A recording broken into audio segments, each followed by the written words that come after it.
तो डॉक्टर दिव्यांगी जी हमें ये बताइए कि ये जो माइग्रेन होता है उससे शारीरिक या मानसिक रूप से कैसी तकलीफें होती है? फाइन।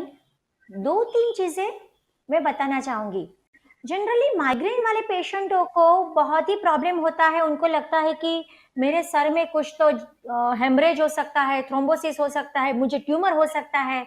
सभी इन्वेस्टिगेशंस वह करवाते हैं और सभी इन्वेस्टिगेशंस नॉर्मल आते हैं। तो अंदर से ऐसा फील होता है कि इतना ज्यादा हेडेक है, बट सब जो भी है इन्वेस्टिगेशंस तो नॉर्मल है। तो विदाउट एनी रीजनेबल रीजन जो हेडेक होता है और इतना सीवियर होता है वह माइग्रेन है। जनरली सभी रिपोर्ट्स उसमें नॉर्मल ही आते हैं। अभी हमें देखना है कि माइग्रेन के एक्चुअली 4 स्टेजेस है। प्रोड्रॉम यानी पूर्व रूपावस्था होती है, फिर ऑरा स्टेज होता है, थर्ड अटैक स्टेज होता है और फोर्थ पोस्ट ड्रॉम स्टेज होता है। प्रोड्रॉम यानी पूर्व रूपावस्था वो एक ऐसा फेज है जो वार्निंग स्टेज है। आदमी को पता चल जाता है कि मुझे माइग्रेन का अटैक आने वाला है। थोड़ा इरिटेबिलिटी बढ़ जाती है, डिजीनेस लगती है, अंदर से बेचैनी महसूस होती है, घबराहट लगती है और आदमी कुछ अच्छा फील नहीं कर रहा है। सो ये हो गया पूर्व रूपावस्था जो कुछ घंटे से लेके कुछ दिनों तक चल सकती है। उसके बाद आता है ऑरा स्टेज।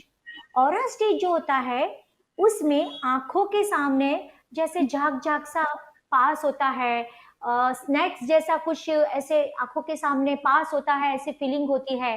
कुछ विजन में डिस्टरबेंस आता है, कानों में कुछ आवाज सुनाई देती है, कभी कभी स्मेल में भी कुछ प्रॉब्लम होने लगता है और अंदर से बेचैनी और घबराहट थोड़ी बढ़ जाती है।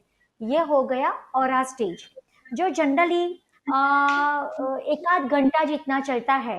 और जैसे ही ऑरा स्टेज खत्म हुआ तो अटैक का ओरिजिनल स्टेज शुरू होता है, जबकि भयंकर वेदना, भयंकर पेन शुरू होता है। आदमी को अपना रूटीन छोड़ के उस पे फोकस करना पड़ता है। या तो वह सो जाता है, या तो मेडिसिन लेता है, या तो कुछ भी वो करवाता है, बट वह बहुत ही इरिटेट हो जाता है, सह नहीं सकता। ये हो गया original attack stage. And last one जो होता है वह है पोस्ट ड्रॉम स्टेज। यानी माइग्रेन का अटैक चला भी गया है बट उसका इफेक्ट कई बार 2-3 दिनों तक रहता है और वह 2-3 दिनों तक वह डिप्रेस्ड रहता है। शरीर में थकान सी महसूस होती है, अच्छी फीलिंग नहीं आती है, कुछ भी वर्क करता है तो उसमें वह कॉन्सेंट्रेट नहीं कर पाता है।